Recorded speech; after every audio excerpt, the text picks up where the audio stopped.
OscarWatch! Welcome back to OscarWatch. It's me, renowned Hollywood producer Kurt Uskar, joined as always by my good friend Oscar Myers, ballpark owner and hot dog enthusiast. I know nothing about the movies. I love them. I love the pod. I love what you're doing. Buy a hot dog. Yes, buy a hot dog. That's certainly okay because the whole vibe of the Oscars this year, I would say, was we know nothing about the movies. Yeah, so thanks to Wade and Emmett, who are normally here on this podcast, for letting us use this space. We are talking about the 94th Academy Awards, the 2022 Oscars, honoring the movies of 2021 that was held Sunday, March 27th, 2021. We are recording this Monday, March 28th. I feel compelled to say that for legal reasons. In case any stories develop further involving these Oscars. I did not realize that we were covering the Oscars. I thought we were watching season 2 of NBC's The Slap. Yeah, I mean, look, unlike every other news outlet, we will, in fact, at some point talk about the winners of the celebration this episode. Wait, there were movies? There were movies? There were people won something? I saw the world's greatest actor jump on stage and punch one of the world's greatest people to be in a skit in a rap song in the face. You know, speaking of that, it really felt to me like that Kanye moment from, I don't even remember, 2007, 2008, or watching Tom Cruise jump on the couch all those years ago. Like, just watching a celebrity do something unthinkable on live television. I mean, my God, that's what we watch award shows for. People should be drinking more at award shows. People should be doing more unhinged things. If we cared about the movie we already saw, if we didn't care about the movie, we certainly don't care about it now. We want to see the people who are in the movies behaving like we do when we behave badly. That's what we want from award shows. The royal we. That is what I, Oscar Mayer, would like to see. Okay, well, let me ask you, Mr. Myers. If at one of your ballparks, a baseball player came on stage and slapped one of the announcers, how would you react? I would give them both a free hot dog. Actually, in my other job as an after-school teacher, I have been dealing with this issue quite a lot. I would take them over to the side and say sternly to each of them, boys, he doesn't like it when you hit him. He doesn't like it when you hit him. Figure it out. I mean, I just feel like the shocking thing of this is that it happened on live television. Not that this necessarily happened, because I'm sure this has happened hundreds of times at Oscar after parties. Oh, sure. Maybe not between host and actor, but between celebrities who have beef or whatever. Mm-hmm. Just to recap, if anyone somehow doesn't know, what happened is that Chris Rock, about halfway through the 4 hours of the Oscars, Chris Rock was presenting the award for Best Documentary, came on stage and was making a lot of jokes to the audience. You know, he's a comedian. I'm not sure if they were written, and I'm not sure if they were written by him, if they were, but one of them he made was about Jada Pinkett Smith, about her having short hair. He said, I'll see you in G.I. Jane 2, or something to that effect, which Will Smith initially was seen laughing at as Jada Pinkett Smith rolled her eyes. Now, the context for this, which I feel like most of the world found out after, and I'm not sure if Chris Rock knew, is that Jada has alopecia, which has caused her hair loss. She's talked about that in the past. Mm-hmm. And Will Smith, upset about this, silently walked on stage, slapped Chris Rock, walked back to his seat. Chris Rock started laughing and was just sort of in disbelief, and then Will Smith angrily and loudly yelled at him twice in a row to keep his wife's name out of his mouth.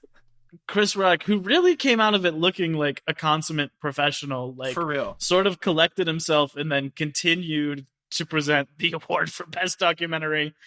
And then for the next 2 hours, things were very tense and everyone pretended nothing happened. Until Will Smith won Best Actor, came on stage and made a 6-minute, bizarre, tense, captivating speech where he basically cried the whole time and had a mental breakdown on live television and apologized to the Academy for what happened, although not to Chris Rock, and made a lot of vague, strange statements about needing to protect his family and protect women and feeling like God had given him a purpose and all these very strange things. And at one point, retold that after it happened, Denzel Washington had come to him trying to counsel him and had told him, at your highest moment is when the devil comes for you, which is sage advice from Denzel. Clearly, Denzel meant Will's ego and hubris in doing this was the devil, and Will Smith had heard that Chris Rock was the devil coming for him at his highest moment.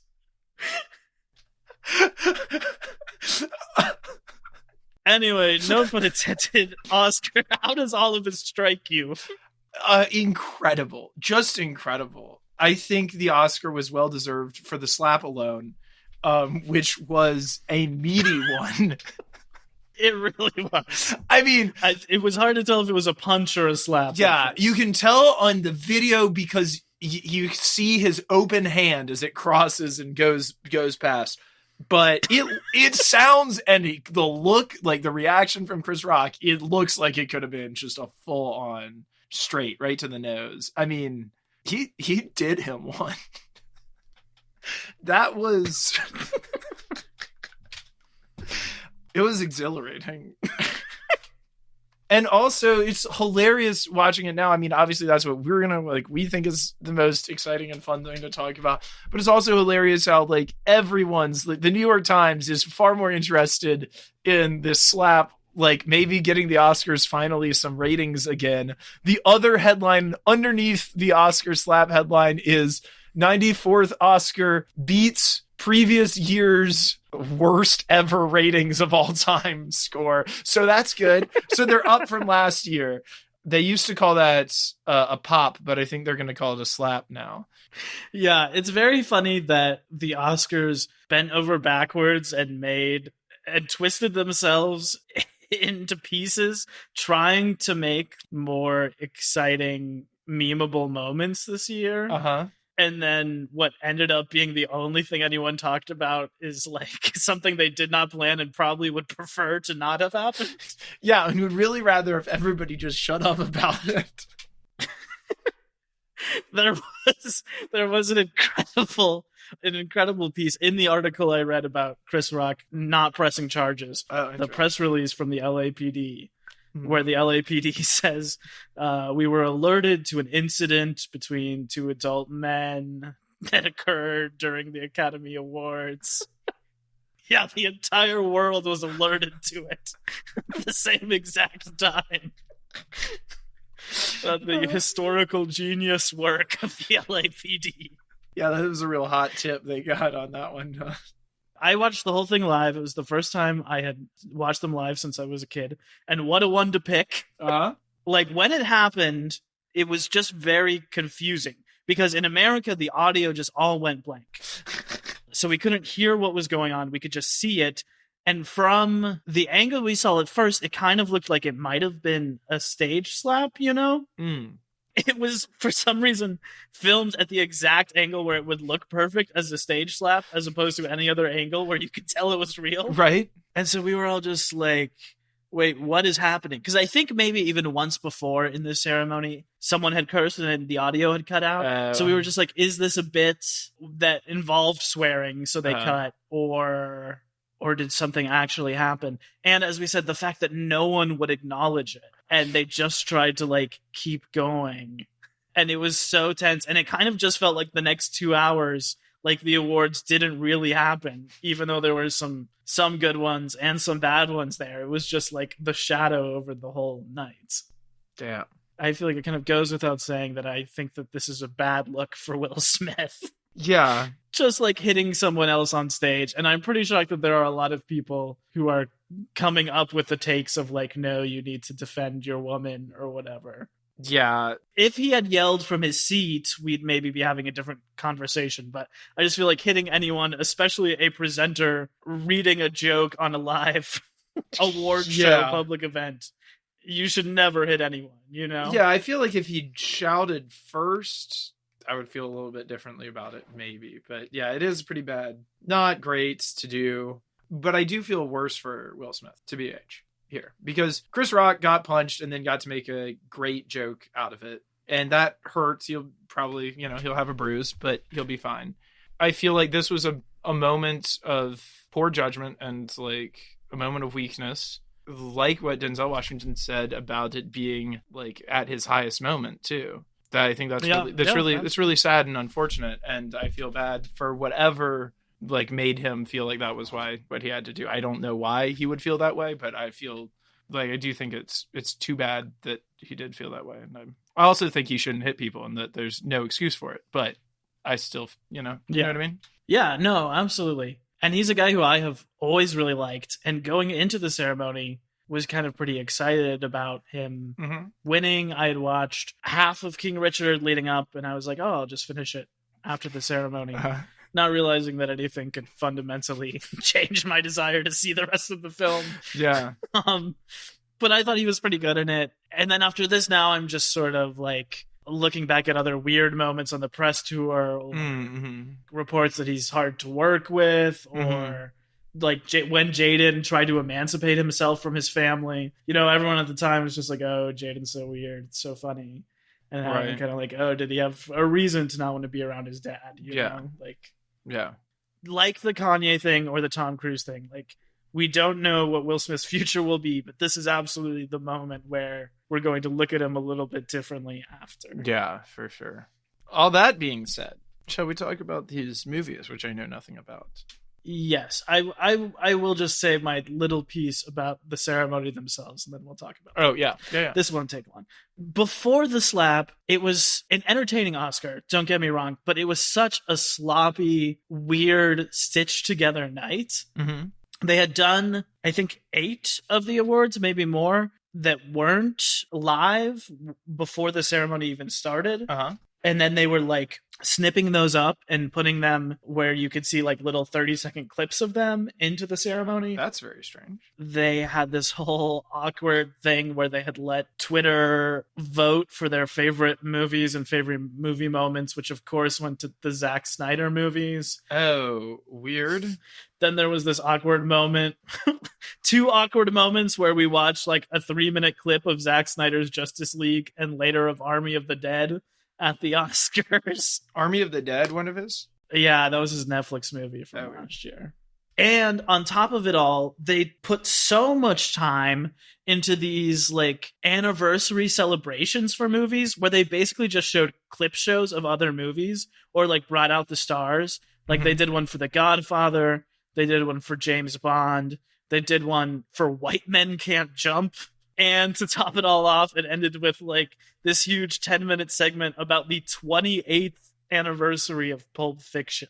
What? The 28th? Yes, the 28th anniversary, the classic 28th anniversary of Pulp Fiction. So you've got this like 4-hour broadcast where at least an hour, if not an hour and a half, is spent on this stuff that has nothing to do with the actual ceremony and the awards itself. And I would say, like, despite being a really good pool of nominees, and I think all 3 of the hosts, Amy Schumer, Regina Hall, and Wanda Sykes, did a pretty good job, it just felt like the Oscars were desperately trying to get attention and were, like, embarrassed of the fact that they're about the movies of this year and just kept trying to be like, hey, your uncle at home, remember The Godfather? Remember movies you know? Let's talk about those instead. Damn. It's like they don't care. It's like they wish that they weren't anymore.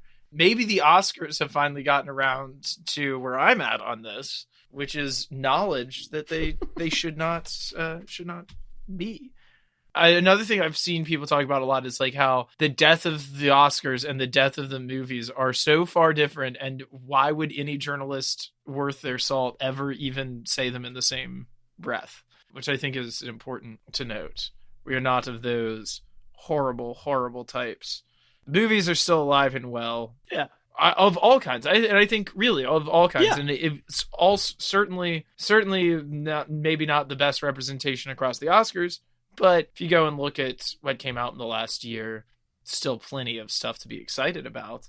They can't seem to get excited about being the show that brings it to you. What happened to short and sweet? No BS. Like, if you want to have prestige, you got to do it without the BS. If you want to be schlocky and have fun, make it shorter and like admit that it doesn't matter as much.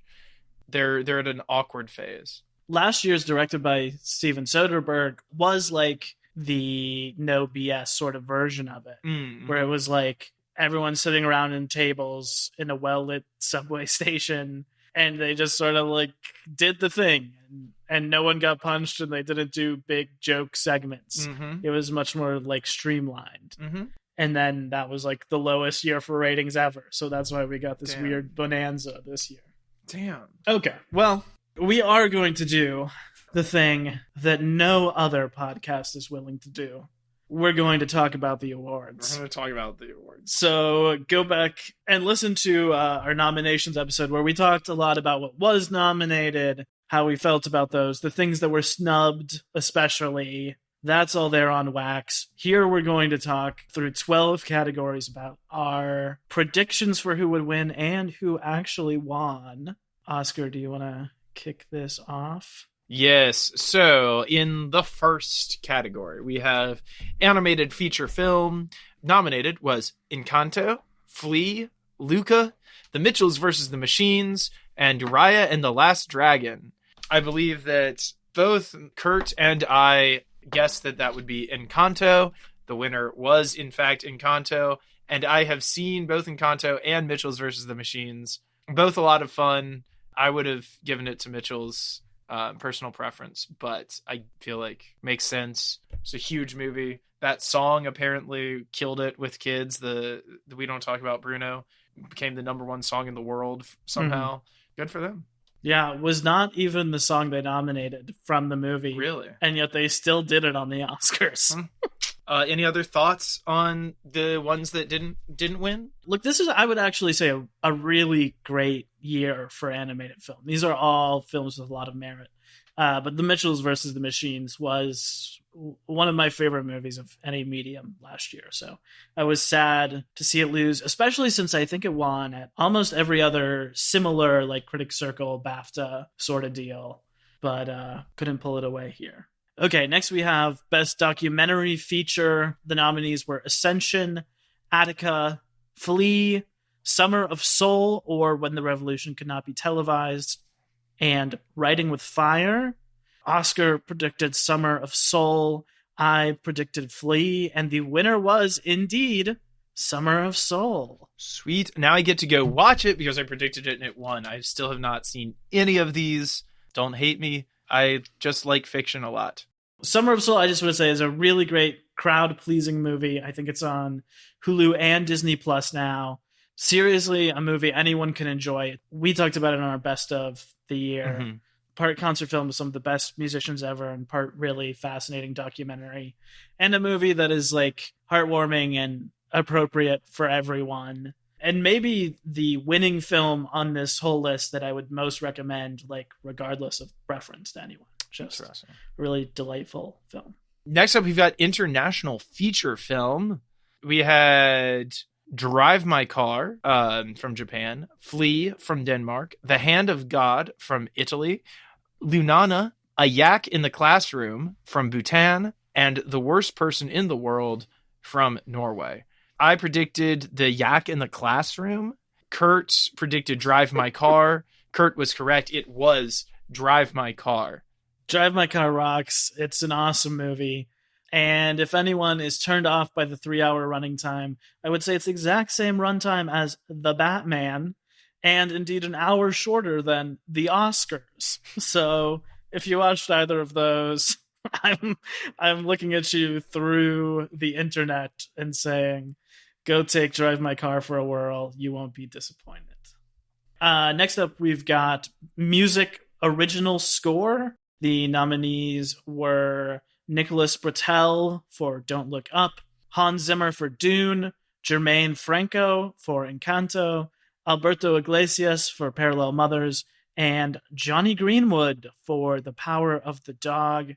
It looks like my lovely compatriot here predicted that Friday the 13th, the original Friday the 13th, would win this category. Scored by Harry Manfredini, baby!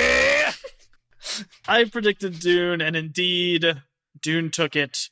Hans Zimmer, I guess, treated the Oscars like most of his writing sessions and didn't bother showing up. But it was a win for Dune. Did his team go and collect the Oscar for him, or what? Momoa came up and collected the Oscar for him. Yeah, that's who I would like to accept my Oscar in my place as well, please, is Jason Momoa. Maybe this is a good time to note that Dune, our beloved Dune, was the biggest winner of the night. It took home 6 Oscars, more than any other film.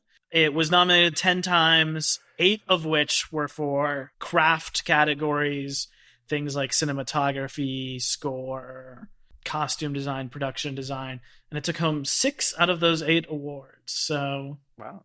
I don't want to harp on this too much because we did talk about it in nominations, but just simply insane. Yeah. That the Academy is saying that 6 out of 8 times they think the choices that Denis Villeneuve made in Dune were executed better than any other movie this year, and yet they could not even nominate him for Best Director. Couldn't even bring themselves to say his name. Honestly, it's because they thought that the announcers would screw up his name. They knew he would win if he was nominated, and they knew the announcer it would be another Adina Menzel situation. Another Adele Dazeem. Adele Dazeem, or yeah. So, we got it so backwards, we don't know which way is up. Every single one of the people who won thanked him specifically, and they kept cutting to him. Yeah. It was very sweet, but wish he would have been nominated. Well, that's what he gets for putting Jared Leto in 2049. A lot of people reaping what they sow last night. Right. And perhaps that was one of them.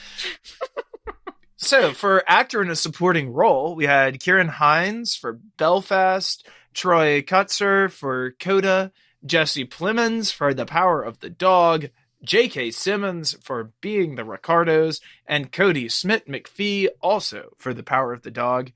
I believe that Kurt and I were both betting on the dog here, but the power was not as much as the power of Troy Kotsur, the actor from Coda, who I believe becomes the first deaf actor to win an Academy Award. Is that correct?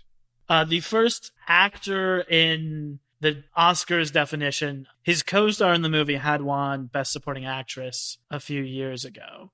But he is the first actor to win. Gotcha. And he's great in that movie.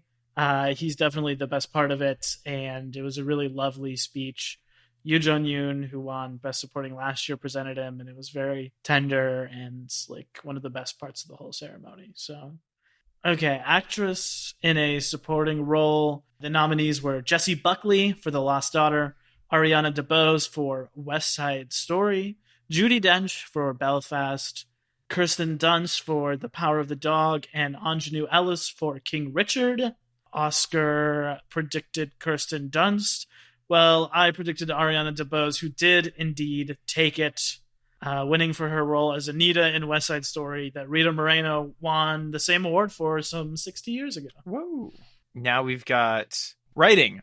Adapted screenplay. We had Coda by Sian Heder. We had Drive My Car by Ryusuke Hamaguchi and Takamasa Oi. Dune by John Spates, Denis Villeneuve, and Eric Roth. We've got The Lost Daughter by Maggie Gyllenhaal. And The Power of the Dog by Jane Campion. I predicted The Lost Daughter. Kurt predicted Drive My Car. The winner is Coda. By far the worst screenplay in this group. I certainly think that Coda has some merits, but I would say probably the absolute worst thing about it is the writing. Okay. But I guess that this is the moment that we should have known that it was going to win Best Picture. Mm-hmm. I think when this won, and when they did not immediately kick out Will Smith for the slap, In retrospect, that's the moment where it became clear, A, that he was going to win an award. I think if he was not going to win, they would have kicked him out. Yeah. And B, that The Power of the Dog, a movie that's sort of all about the way toxic masculinity affects people, was clearly not something on their mind. Yeah. Clearly a subject the Oscars were disinterested in this year. But they're interested in how she told it. True. Well, let's get on to the writing other one, because although I enjoyed aspects of both of these films, I think both the writing awards really got it wrong. The other one is for original screenplay. The nominees were Belfast by Kenneth Branagh, Don't Look Up by Adam McKay, King Richard by Zach Balan, Licorice Pizza by Paul Thomas Anderson, and The Worst Person in the World by the film's director Joachim Trier and his co-writer Eskil Voigt. I believe Mr. Myers predicted Don't Look Up. I predicted Licorice Pizza. And the winner was Belfast. Kenneth's first win ever after 8 nominations over the past 30 years. Wow. So his moment where they came to Leo and they were like, look, we'll do it. The only thing you got to do is fight this bear and then sleep inside it. His moment was, all you got to do is put a sepia filter on all of your old diaries.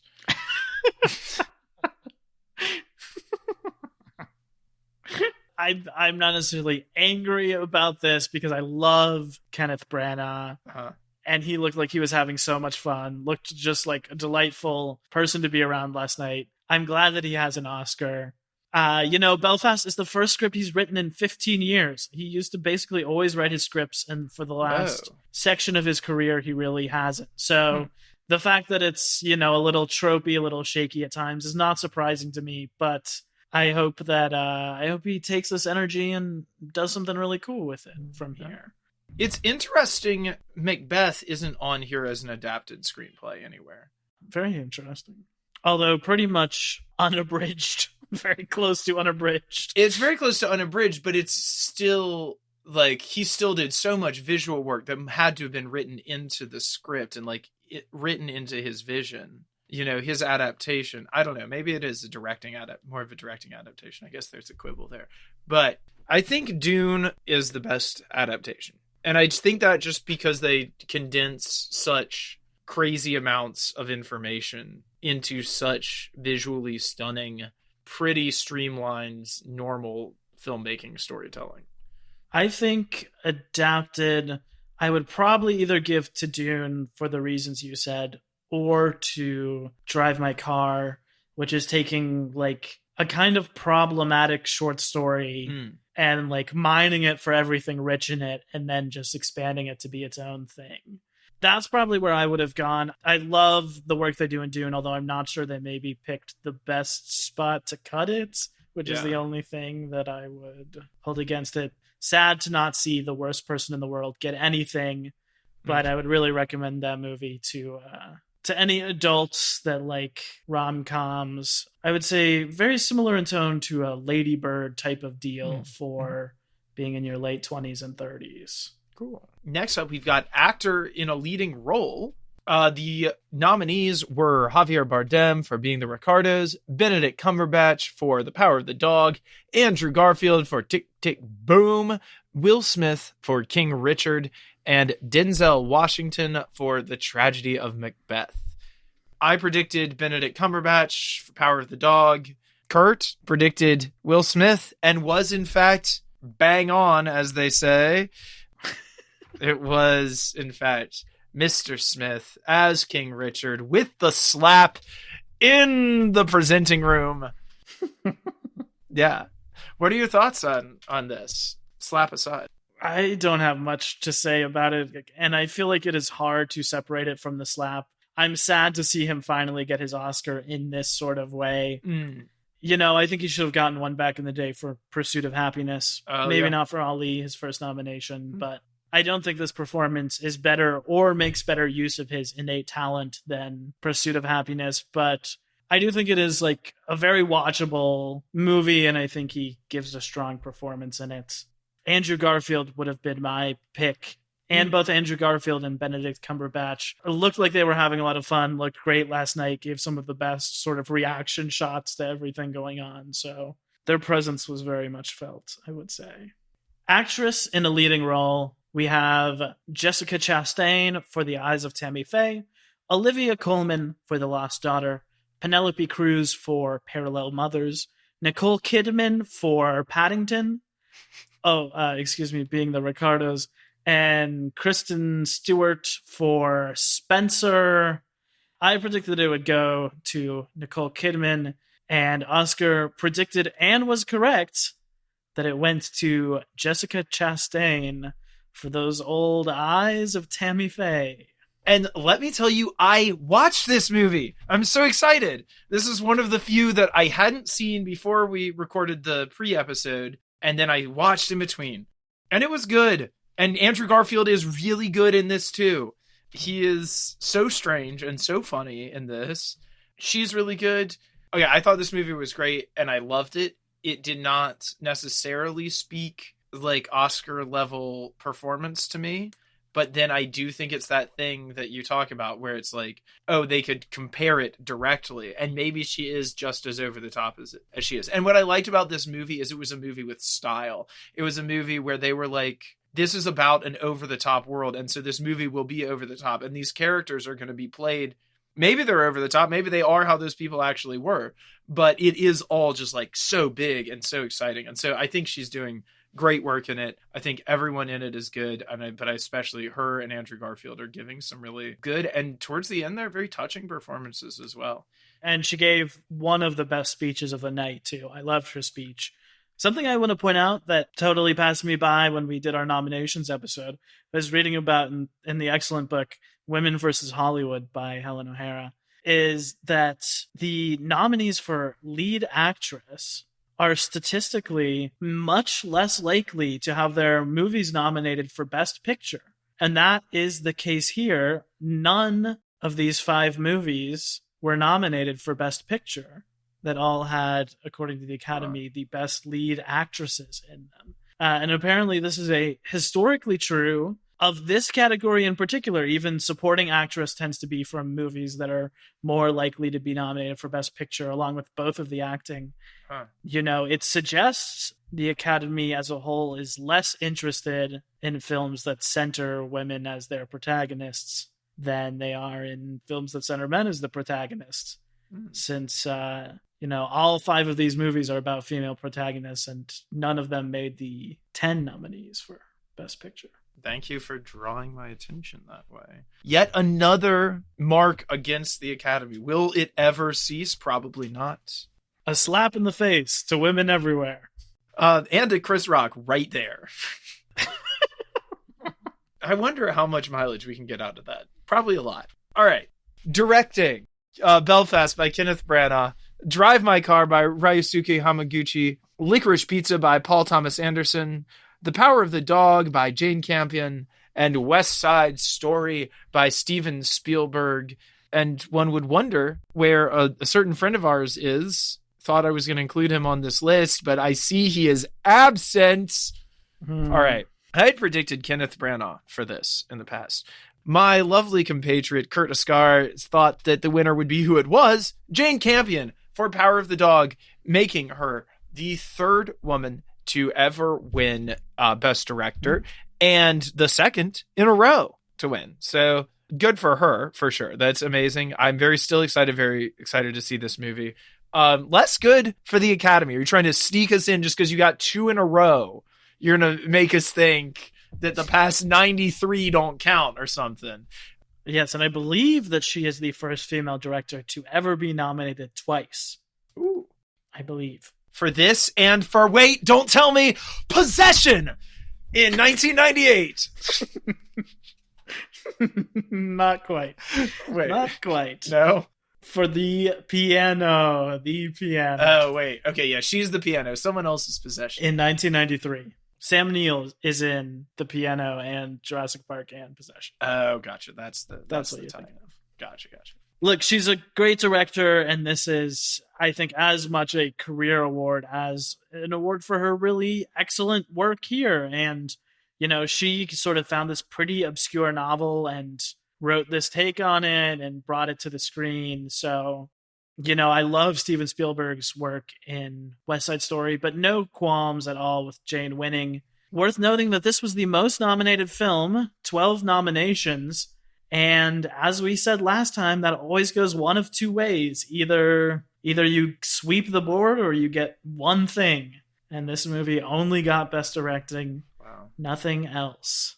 But as for the big one, the Best Picture, 10 nominees this year: Belfast, Coda, Don't Look Up, Drive My Car, Dune, King Richard, Licorice Pizza, Nightmare Alley, The Power of the Dog, and West Side Story, which Oscar predicted would win. I predicted The Power of the Dog. We were both proven wrong in a shocking upset as Apple TV Plus's Coda won Best Picture, becoming the first streaming movie to ever do so. It's the death of movies. I don't know. What do you want me to say? Apple TV? It's not called Apple Silver Screen. I think it's over. I think Hollywood can pack up and go home now. Okay? I don't think this is funny. You didn't tell me that you were also a contributor to the New York Times. I don't know. I haven't seen it. I can't really talk. But apparently it's not that big. Just let something big win, for gosh sakes. This movie really didn't work for me at all. I certainly got the impression from watching the Oscars that it was a bad movie made by good people. And I hope they put some of that energy into making a movie that doesn't feel like it was written by a third grader trying to write a Hallmark card. But in terms of looking at this win, I think there are a few different things going on. First of all, the front runner for a long time was The Power of the Dog. The Academy hates Netflix. So if they were going to let a streaming service win, they were really trying not to let it be Netflix.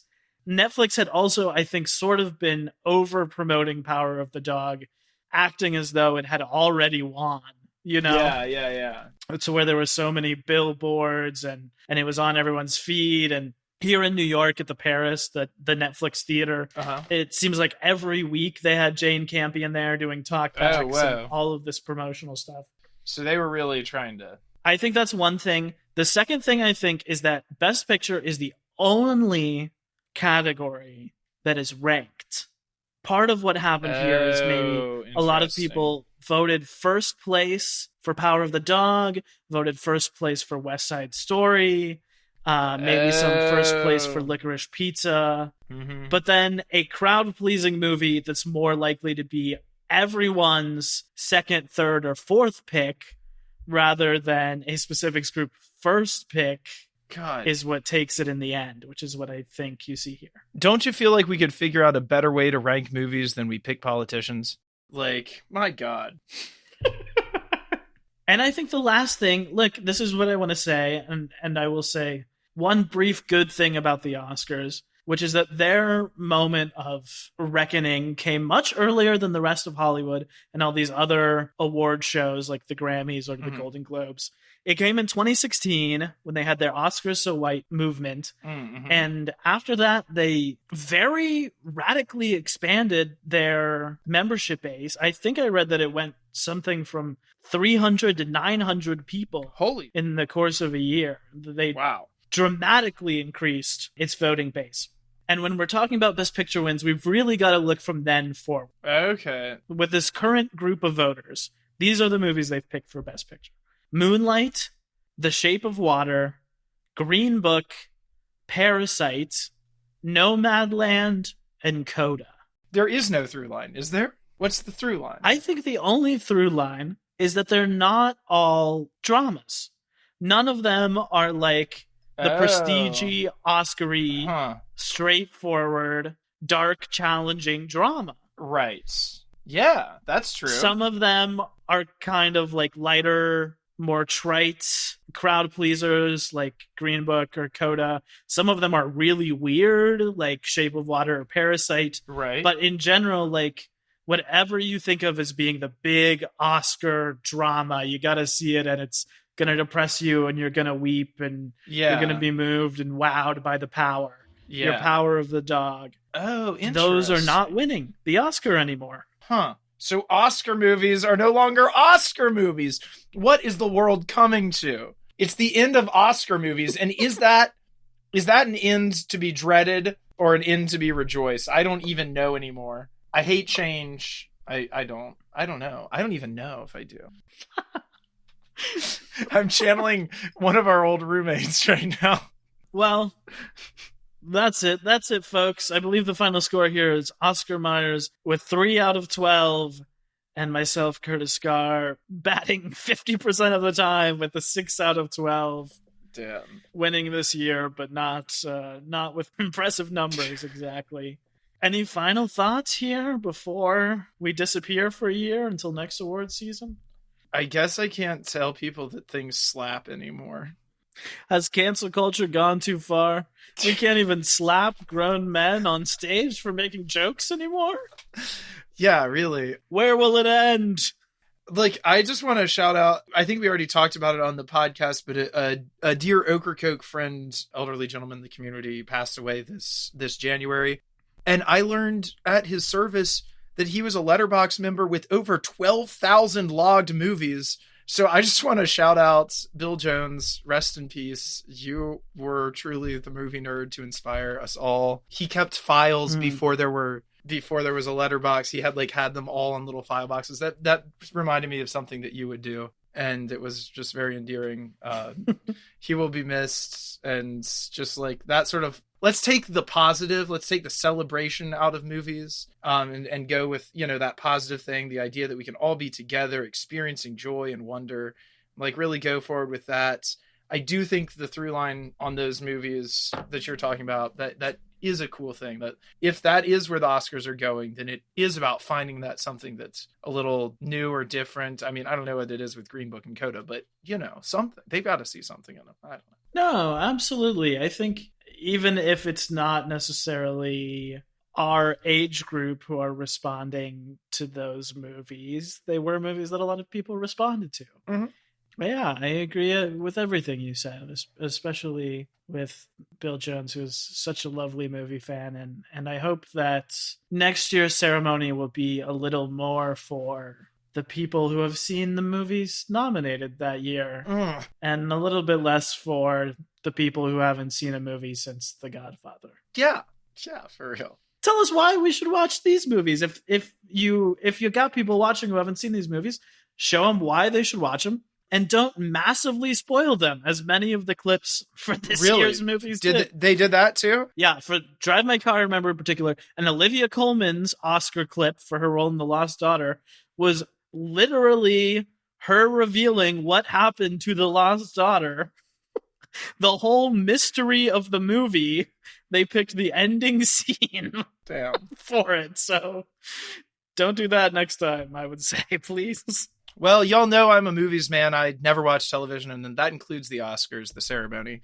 So I just read all the follow-ups and watched the slap several times this morning.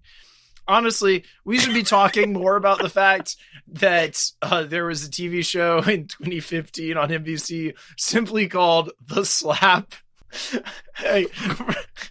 which I watched the preview for today because it was on the mind for some reason. And truly a bafflement. Zachary Quinto putting in some of his best work in this preview. You should check it out. I could not believe when you said that to me it was real and not an SNL fake trailer. The first time that I saw it, I also thought that's what it was. And it's not. It is a real thing that happened. And I've forgotten that the whole preview is basically like the entire setup for the show. Is like, hey, we're going to give you everything. We're even going to show you the slap. And then I saw this other video from this very sweet woman from CNN being like, oh, a lot of people saw this preview today and didn't know what it meant. I'm here to explain. They're like, if I just saw the slap, and that's the name of the show, and she was like, but there's more to it than that. She didn't say what more. She just promised that there was more to it. Truly wild. We'll be back next year whenever the Oscars rear its ugly head once again. Until then, Wade and Emmett, usually of this parish, I believe, just finished watching all of the Jurassic Park series. And we'll be back this Friday to rank all the movies and reveal what's next. So please, if you enjoyed this, they're pretty good too. Tune into that. Yes. I know they probably have some cute thing that they say that's really catchy, and all the kids say that they say when they finish up the podcast. But I'm from the old times. Buy a hot dog.